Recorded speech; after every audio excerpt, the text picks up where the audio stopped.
Eu quero refletir com vocês sobre a vida do adventista. Qual é a mensagem central desse povo, que esse povo deve dar ao mundo? E quero convidar vocês a abrir a Bíblia comigo em Tito capítulo 4. Um texto que sempre me impressiona. E eu entendo, Tito capítulo 2. 4 não existe, era só um teste para ver se vocês estavam atentos. Tito capítulo 2. Eu entendo que o apóstolo Paulo, como sempre, foi muito feliz aqui nesse texto, inspirado por Deus, versos 11 a 14, porque apenas poucos versos, ele resume a essência do que é mais importante para nós e do que nós temos que pregar. Ele diz assim: porque a graça de Deus se manifestou trazendo salvação a todos. Eu quero fazer até um convite a vocês, vou interromper um pouquinho aqui. Tente agora, enquanto lemos aqui pausadamente esses versos, imaginar quais foram os aspectos que eu destaquei aqui na minha Bíblia, que eu vou destacar aqui na tela. Quais seriam os aspectos dessa mensagem que você colocaria como os mais importantes, que nós temos que pregar, que nós temos que viver? Pode fazer comigo esse exercício? E depois confira se você destacou o mesmo que eu vou destacar, tá bom? Vamos de novo, verso 11. A graça de Deus se manifestou trazendo salvação a todos. Ela, a graça de Deus, nos educa para que, renegadas a impiedade e as paixões mundanas, vivamos de forma sensata, justa e piedosa neste mundo, aguardando a bendita esperança e a manifestação da glória do nosso grande Deus e Salvador, Jesus Cristo. Ele deu a si mesmo por nós, a fim de nos remir de toda iniquidade e purificar para si mesmo um povo exclusivamente seu, dedicado à prática das boas obras. Conseguiu destacar aí o que você julga ser os pontos mais importantes? Nós temos que ler a Bíblia assim, né? Ler com atenção, com calma. Eu sei que o mundo de hoje nos tira muitas vezes essa capacidade, porque é tudo muito rápido, né? Essas redes sociais, o celular, é tudo muito rápido, exige respostas rápidas, mas com a Bíblia nós temos que exercitar de novo aquele pedido, né, que de certa forma Deus faz no Salmo 46:10. Aquietai-vos para saber que eu sou Deus. Para um pouquinho, né? Deixa a poeira baixar, e quando tomar a Bíblia você deve ler com calma, com atenção, procurando absorver o que Deus tem ali de especial para você. Eu vou compartilhar com você então aquilo que para mim salta aos olhos quando eu leio esses versos. Primeiro ponto, sem o qual não há nada mais: a graça. Não é verdade? Paulo ele vai falar uma série de coisas, mas começa destacando o que é mais importante, porque sem salvação não há nada. De que adianta eu saber de doutrinas, de profecias, de tanta coisa, de teologia, e não estar salvo? E não ter certeza de que o sangue de Cristo lavou meus pecados e me deu acesso à vida eterna? Não ter certeza de que a graça para mim foi efetiva? Não adianta nada. Satanás sabe muito mais do que você, de tudo, mas a graça não atuou nele, porque ele não quis. Está perdido e vai se perder definitivamente. Portanto, se eu não aceitar a graça de Cristo em minha vida, tudo mais não tem sentido, né? Então aceite Jesus como seu Salvador pessoal, aceite o que Ele fez por você na cruz, aceite a graça. Por isso que o sermão de Paulo, aqui é um sermão de Paulo, eu só estou reproduzindo para vocês o que ele pregou lá há 2000 anos. A graça de Deus se manifestou trazendo salvação a quem? Aos adventistas? Aos do José Bonifácio? A todos. A graça de Deus é extensiva a todos. Infelizmente nem todos aceitam, né? E aqui nós temos que entender que Deus não está numa caixinha nossa. É o Deus da humanidade, é o Deus do universo. E nós temos que possibilitar que as pessoas tenham acesso a esse Deus, ajudando-as a ter acesso a esse Deus. Mas se você não foi salvo pelo sangue de Cristo, como você vai ser um instrumento de salvação? Como você vai falar com brilho nos olhos de Jesus, se você não passou por essa experiência ainda? Entenderam por que Paulo começa com a graça? Graça para todos? É isso. Mas ele fala mais, ele diz que a graça nos ensina nos educa para que, renegadas a impiedade, a prática do pecado, e as paixões mundanas, as nossas tendências para o mal, para o pecado, nós possamos viver de modo, depois vem o restante, justo, piedoso, né? Mas eu vou ficar agora aqui com a questão do ensino, até a lição nos tem convidado para isso, né? Meditar no que é a educação cristã. De que forma que a graça nos educa? Deixa eu perguntar outra coisa, quem é a graça? Essa é fácil, né? Quem que encarnou, personificou a graça? É Jesus. Então a pergunta pode ser também assim, quem é que nos educa? Quem que nos ensina? É Jesus. E o melhor exemplo talvez disso seja realmente o que ele fez na prática com os próprios discípulos, né? Só que antes eu quero ler esse texto aqui que eu acho muito importante, Fundamentos da Educação Cristã, que tem tudo a ver com o ensino, né? Óbvio, em que Ellen White escreveu assim: querido jovem, aí nossos jovens, presta atenção para vocês, querido jovem, qual é o alvo e o propósito da sua vida? O que você espera fazer da sua vida? Tem você a ambição de educar-se para poder ter nome e propósito no mundo? Alguém pode pensar, não pode ambicionar coisas grandes, nós temos que ser humildes. Não misture as coisas. Mesmo que você seja o presidente dos Estados Unidos, se você for cristão, exige-se de você humildade. Mesmo que você seja o presidente da APL, da Divisão Sul-Americana, da Igreja Mundial,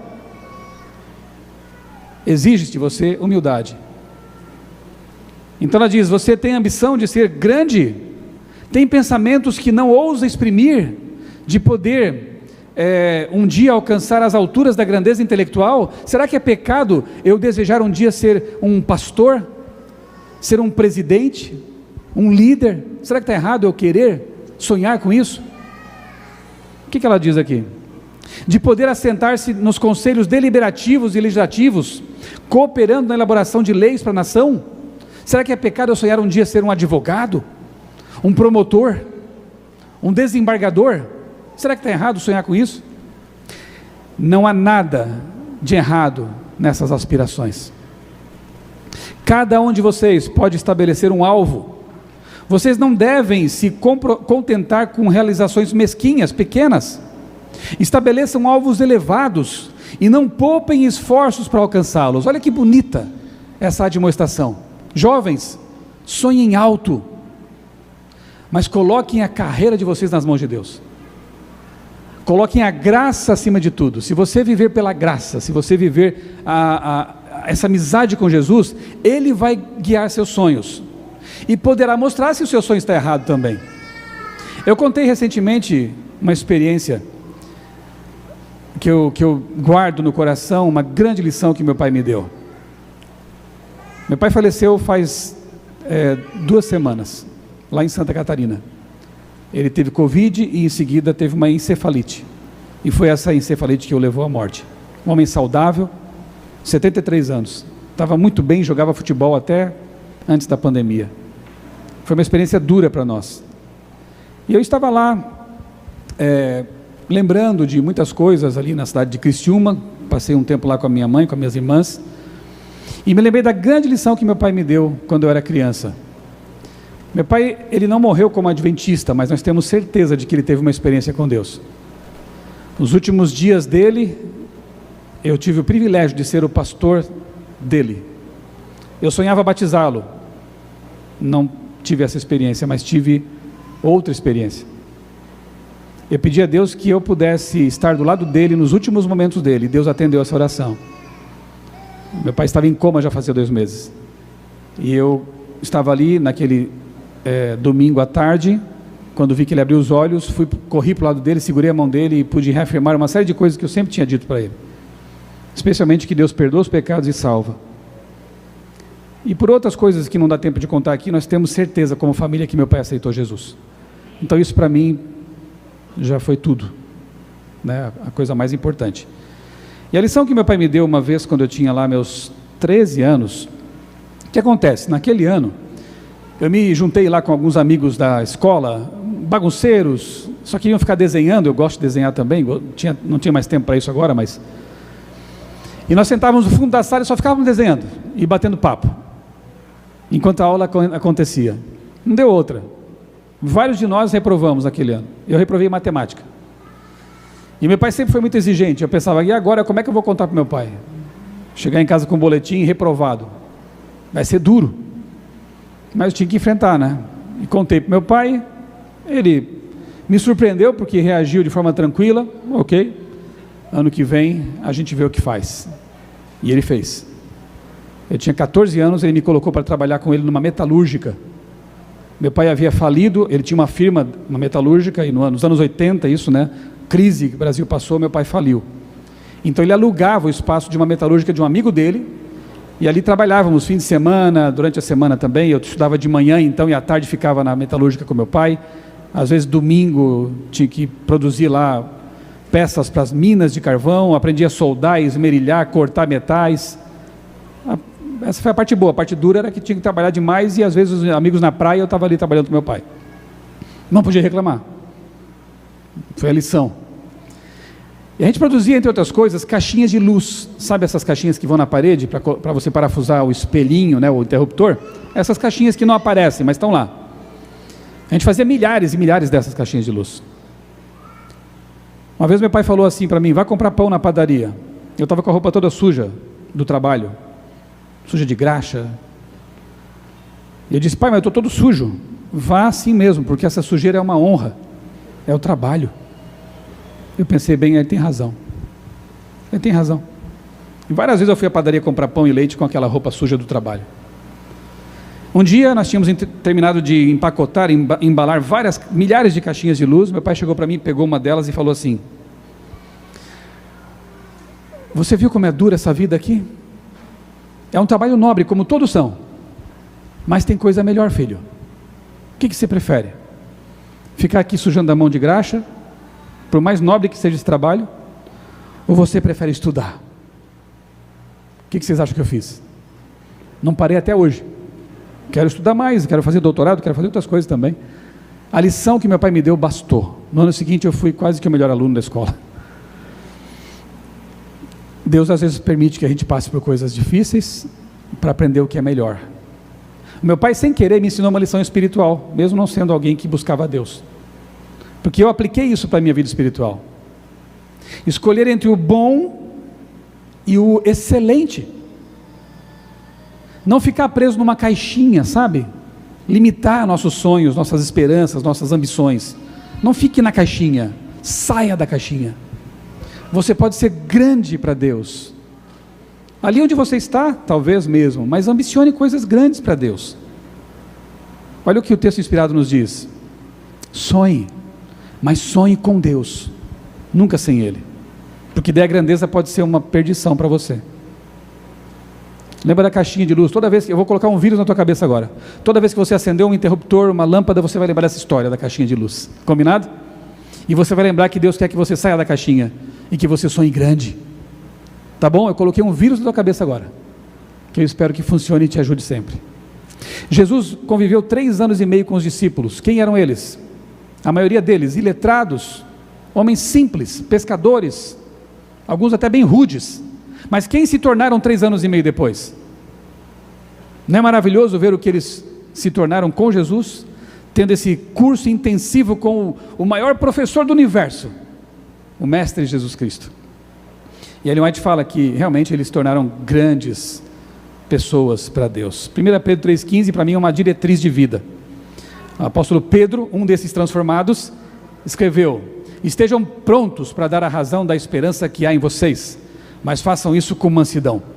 Pedro relaciona a fé com a razão, e eu creio que nós, adventistas especialmente, procuramos isso, uma fé racional, uma fé baseada na Bíblia, nos estudos, como dissemos na escola sabatina, uma fé guiada pelo Espírito Santo, mas também pelas verdades da Escritura Sagrada.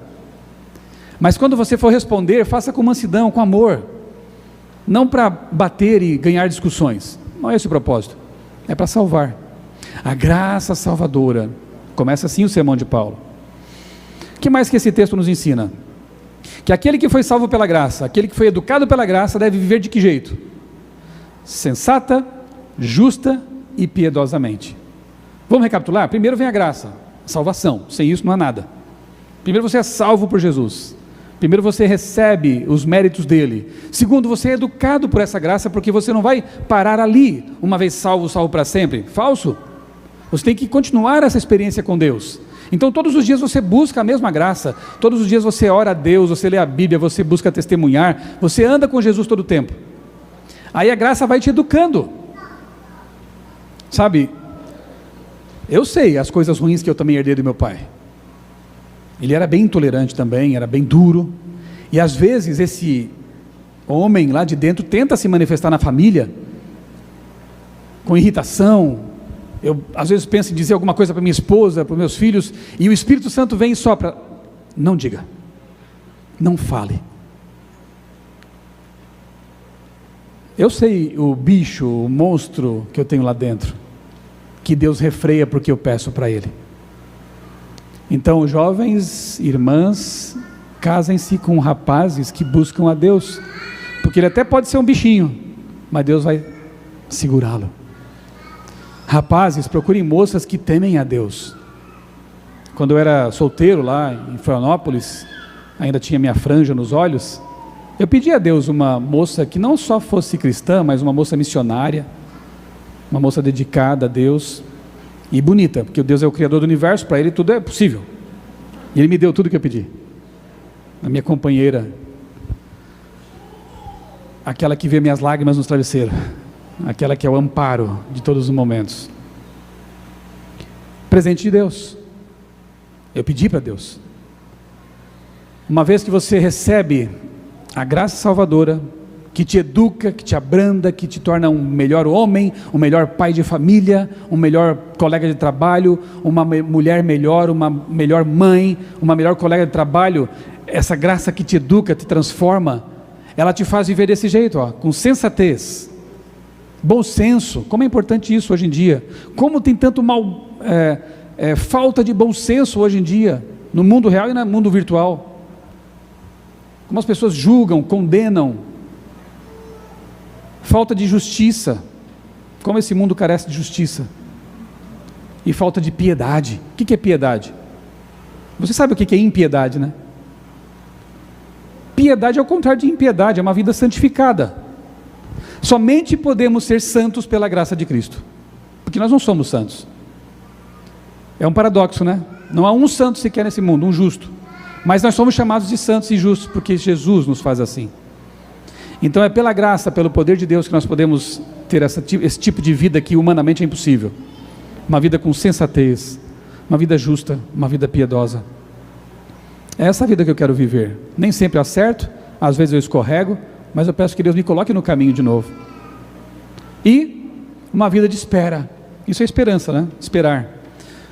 Uma vida de espera, aguardando a bendita esperança. E a manifestação, eu completo o restante no final. Então, uma vida de perseverança, uma vida que nos faz aguardar, ainda que as circunstâncias pareçam tão desfavoráveis, uma vida que Deus nos dá, que é aquela que não permite que nós tenhamos pensamentos como este: está demorando demais, eu vou desistir e vou cair do caminho, né? Eu não aguento mais, alguém olhou torto para mim na igreja, eu vou sair dela. Mas você não está aqui porque alguém te olhou torto, você está aqui por Jesus. Você não imagina quanta gente já me olhou torto e me olha todo dia. Você não imagina quantas coisas difíceis enfrentamos dentro da igreja, tanto quanto fora dela. Mas eu não estou aqui por causa disso, e não vou sair daqui por causa disso. Eu estou aqui por Jesus, o centro. Eu estou aqui porque eu amo Jesus, porque Jesus me apontou este caminho e disse que no fim dele está o abraço. Eu não vou sair. O barco vai enfrentar icebergs, vai balançar, mas vai quebrar os icebergs, e eu vou ficar no barco. Eu espero que ninguém aqui pule fora do barco. O barco às vezes range, às vezes cheira mal, como a arca de Noé, cheira, às vezes tem problemas complicados, tem, mas lá fora sabe o que tem? Águas geladas, águas que afogam. Não vale a pena desanimar, porque Deus pede de nós o quê? Aqui está a paciência dos santos, os que guardam os mandamentos de Deus e a fé de Jesus. Paciência, falta pouco, gente. Não é possível que esse mundo dure mais tanto tempo ainda, porque internamente e externamente os sinais são tão evidentes. Tudo que foi profetizado está cumprido, faltando detalhes mínimos. Não é hora de olhar para trás, não é hora de pensar assim, a linha de chegada está ali a 2 metros, eu vou parar para tomar uma água de coco.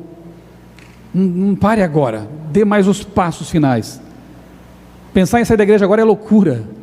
Pensar em deixar Jesus para aproveitar o que o mundo pode oferecer é loucura, faltando tão pouco. Portanto, aguardar é uma das características do povo de Deus. Perseverar, não desanimar. Caiu, caia segurando a mão de Jesus, levanta e continua. Está com medo? Vai com medo mesmo, não é? Avancemos, aguardando o quê? A glória do nosso grande Deus e Salvador, Jesus Cristo.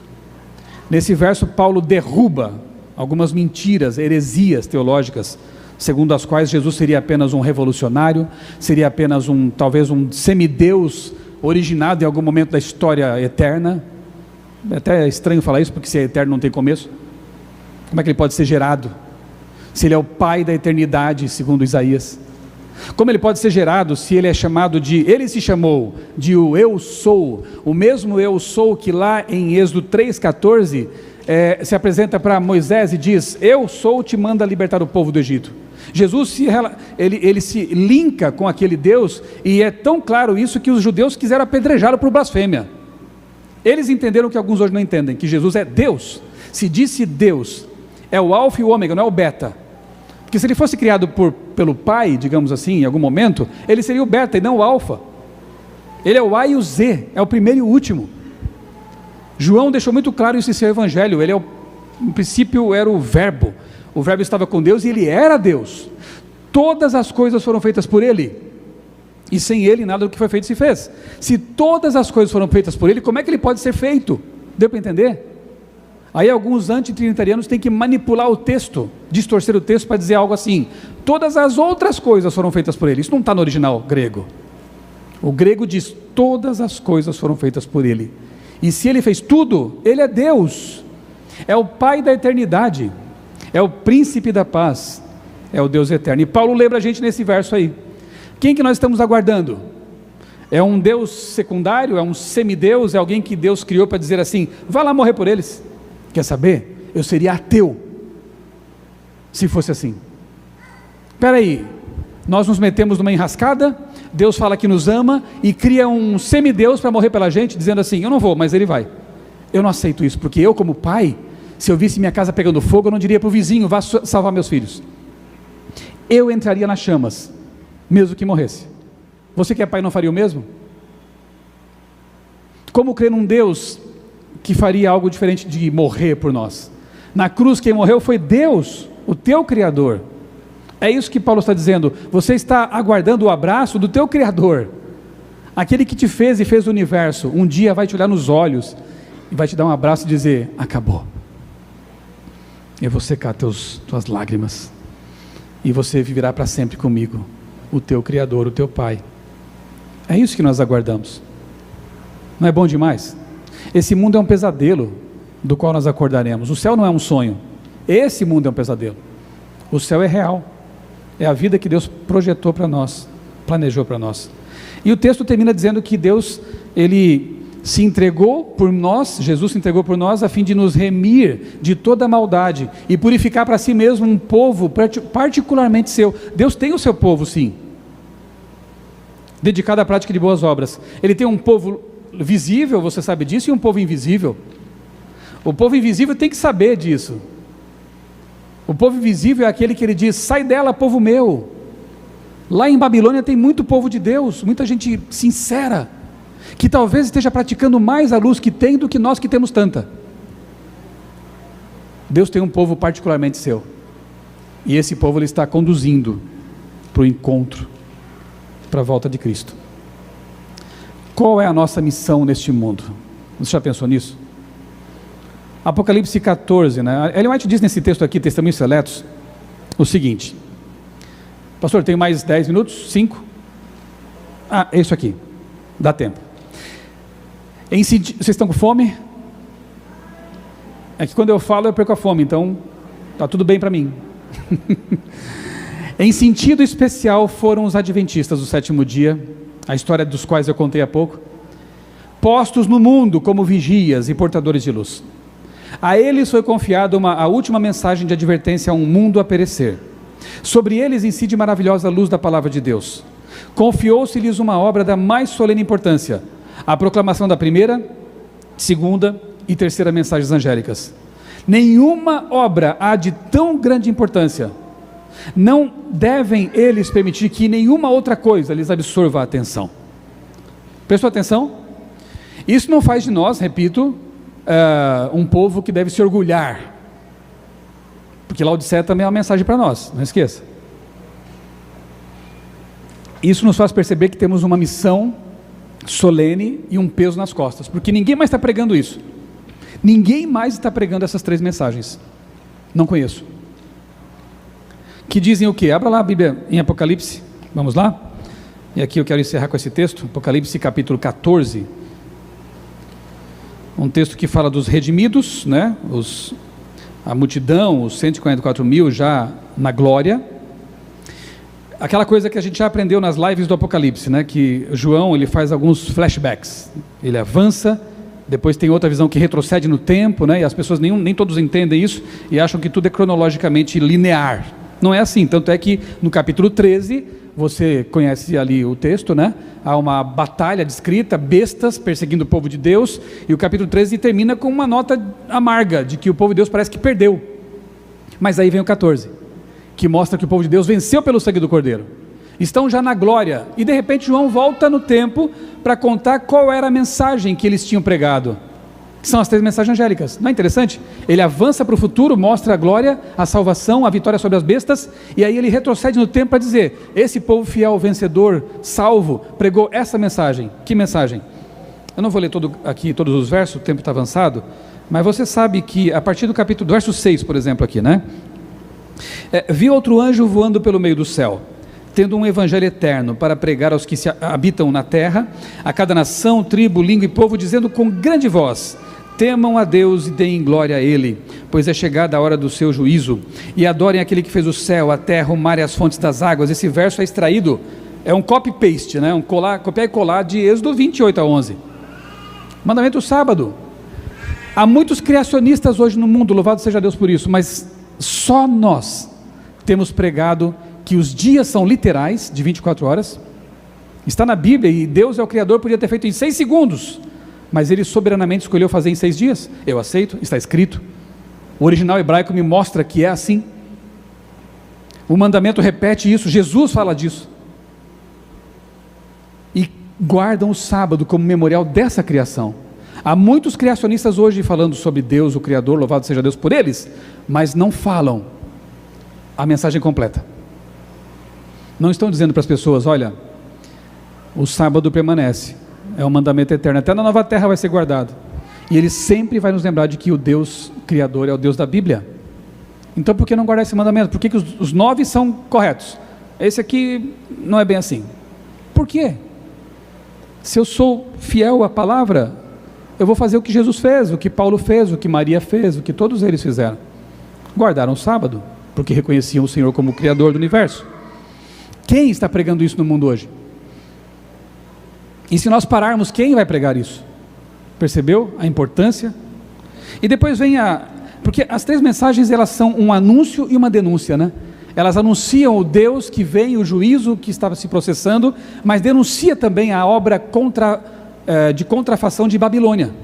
E depois diz: essa Babilônia vai cair, vai chegar ao fim, vai ser esfacelada, e temos que tirar de lá aqueles que creem em Deus, aqueles que têm o coração em Deus. Essa é a nossa mensagem. Se nós não fizermos, quem fará? Nós temos aqui a justificação pela fé, nós temos aqui a atenção voltada para os mandamentos de Deus, nós temos aqui a verdade do santuário celestial. Quem tem pregado sobre isso? Do juízo em 3 fases, quem tem pregado sobre isso? As pessoas só querem a graça barata, como dizia Bonhoeffer, né? As pessoas só querem o evangelho adocicado, mas não querem o compromisso de saber que há um juízo, nós temos que dar contas a Deus. Quase ninguém tem falado sobre isso hoje. Não posso passar a mão na cabeça do pecador e dizer: venha como está e permaneça desse jeito. Não, Deus ele te recebe para te transformar. Deus não te aceita. Olha o que eu estou falando aqui agora, hein? Parece duro, né? Mas refaça seus conceitos. Deus não te aceita porque você como pecador sofre, porque você como pecador é machucado e não vive uma vida ideal segundo os planos de Deus, que são os melhores. Ele é o teu Criador, Ele sabe o que é melhor. Então Deus te recebe como você está, não importa quem é você, o que você tenha feito, se você foi um traficante, um adúltero, um ladrão, um viciado nisso ou naquilo, não importa, venha, porque Ele te recebe. Mas uma vez que Ele te recebe, uma vez que Ele te receba como você está, Ele vai transformar você. Você não vai ser mais a mesma pessoa. Isso é santificação. A graça acolhe e recebe, mas ela educa, porque a santificação é a educação para o céu, é a preparação para o céu. A graça é o passe que Deus te dá, você está apto, pelo sangue de Cristo, não precisa fazer nada, está aqui, o passe. A santificação é o preparo para lá, é o preparo para lá.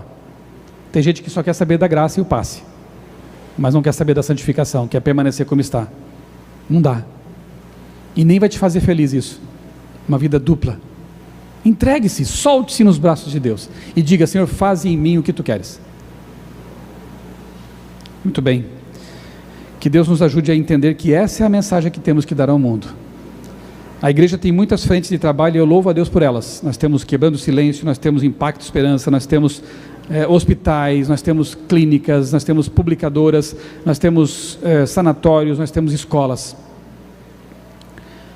Mas como diz o pastor Ayrton, nós temos escolas em formato de igrejas, nós temos publicadoras em formato de igreja, ou então, melhor dizendo, nós temos igrejas em formato de publicadoras, nós temos igrejas em formato de escolas, nós temos igrejas em formato de hospitais. Se não for assim, não tem sentido.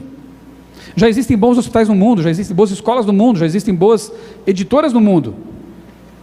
Não estamos aqui para fazer concorrência com elas, mas nós queremos pregar como Jesus pregava. O ministério dele era de ensino, era de cura, mas como diz lá no Beneficência Social, Jesus, ele se misturava com o povo para ensinar, para curar, mas depois de fazer isso, cativar a atenção deles, conquistar-lhes os afetos, ele dizia: segue-me. Se faltar o segue-me, é só assistencialismo. Se nós como comportores só vendermos livros, isso é só venda de livro. Se não falar de Jesus, entregar pelo menos um livro que fale dele, é só venda de livros. Deu para entender? As 3 mensagens angélicas são o âmago, a coisa mais importante que como igreja temos que fazer. Tudo mais que orbita em torno disso são acessórios para ajudar na missão, são recursos para ajudar na missão. Nós temos que entender isso, porque se nós não fizermos, quem fará? Que as pedras não tenham que clamar, né? Que nós sejamos pedras vivas no templo de Deus, contando essa mensagem às pessoas. A graça é a coisa mais importante. A graça nos refina, nos educa, nos torna melhores, nos transforma, nos faz viver justa, santa e sensatamente, nos faz ter perseverança para aguardar o encontro e nos faz povo de Deus. Que Deus nos ajude, como adventistas do 7º dia, entender e viver essa mensagem. Amém.